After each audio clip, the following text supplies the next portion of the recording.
Saturday is Wales versus England in Cardiff, the important Euro 2012 qualifier. Always a passionate affair between these two.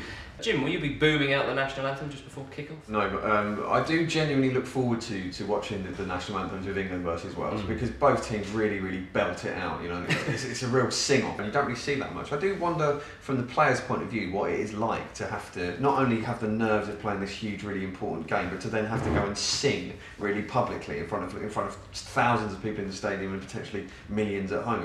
I think I'd find that quite embarrassing. I think they should just have sort of national anthems for their club teams, like a West Ham song, or they should be forced to sing "I'm Forever Blowing" the ones that would really have the big ones. They've already got one pretty much. I guess. I think it's a case of when you see them and they don't sing, and people say, oh, you know, why aren't they singing? They should be belting it out. They're just focused on playing, aren't they? They just want to get the game going and get on with it. I think.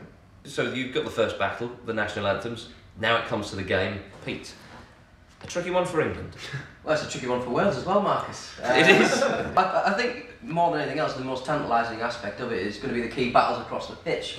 Gareth Bale marauding down the left against Glenn Johnson, who's known to be possibly a better right back going forward than he is than actually defending. There's Wilshere and Ramsey as well, two potential sort of future kind of centre of the park talismans for their countries as well. It's interesting to see them meet this early on and how that kind of works out, see who gets one over on the other, you know. And whether Ramsey's sort of back to full fitness and sort of firing after his injury, which was a nasty one. I think also John Terry back as captain for England, which has been big news this week against Craig Bellamy, who's a very quick, decent forward. You know, so it'll be interesting to see how he gets on there. No love lost between those two. They're definitely not in love, no, exactly.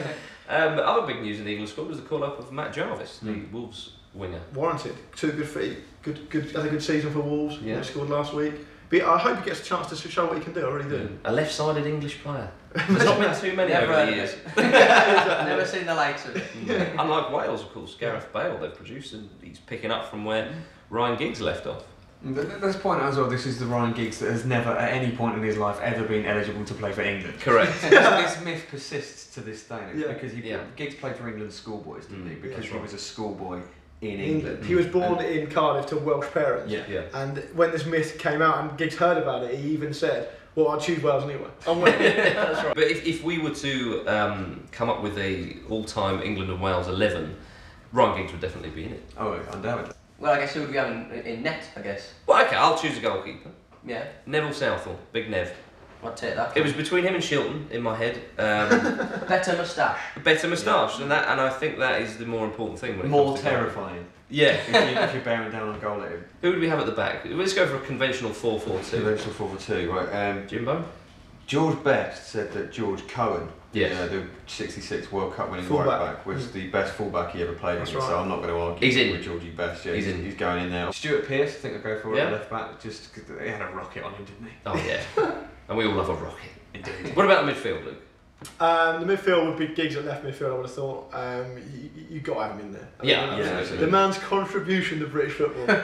He's almost the entire reason this debate exists. That's right, yeah. He's in there. And I'd have Bobby Charlton in the middle. Would you? Obviously, yeah. It's not really controversial. No. Paul Gascoigne. Oh, you've got to put Gascoigne. As well, alongside Where's your Gary Speeds? Come on. Not Brian Robson? Well, I've got a Welshman for right midfield, so you've got two Welsh wingers. Yeah, you're not going for David Beckham? Billy Meredith, arguably the first British superstar. The original wing wizard as well. Played for both Welsh wing wizards. Good, alliterative. Stanley Matthews. Oh yeah, true. No, I'm going to give it to Meredith. Okay, that's a big shout. Pete, who's the front two? Jimmy Greaves. Wow. In there. Yeah, Greaves or Dixon. And he knew exactly where the ball was. He did. He had GPS systems all over the place. Yeah, and I think Ian Rush. Is he the FA Cup's highest? I think he scored the most goals in FA Cup history. Not bad. Not bad. Not bad. I'd take that team to a World Cup. What do you reckon? I think the Germans would only beat us 2-1. Yeah. So then, chaps, what about predictions for the game itself? Pete? Well, Wales haven't been scoring a lot of goals, let's say. So I don't see it being a high-scoring match. I think England may very well just edge it. Possibly a deflected Lampard free kick or something. As is his one. Yes, 1-0 England. Or deflected penalty. Yeah. I think it's going to be an England win as well. I think 3-1. Optimistic. Yeah, I can see Craig Bellamy getting a goal and really loving it. Luke? I'm going against the grain. I'm going to say at home Wales are more solid in my opinion. I think it will be a draw. Score draw. Score draw. I agree with Pete. I think it's going to be a 1-0 England win. Nervy, but 1-0. Well, that's about it from us. Don't forget, vauxhallfootball.co.uk are running a fantastic competition where you can win a training session with your local legend and also 2 tickets to England versus Switzerland. Say goodbye, Pete. Goodbye. Say goodbye, Jim. Goodbye. Say goodbye, Luke. Goodbye. And it's goodbye from me. Enjoy the game.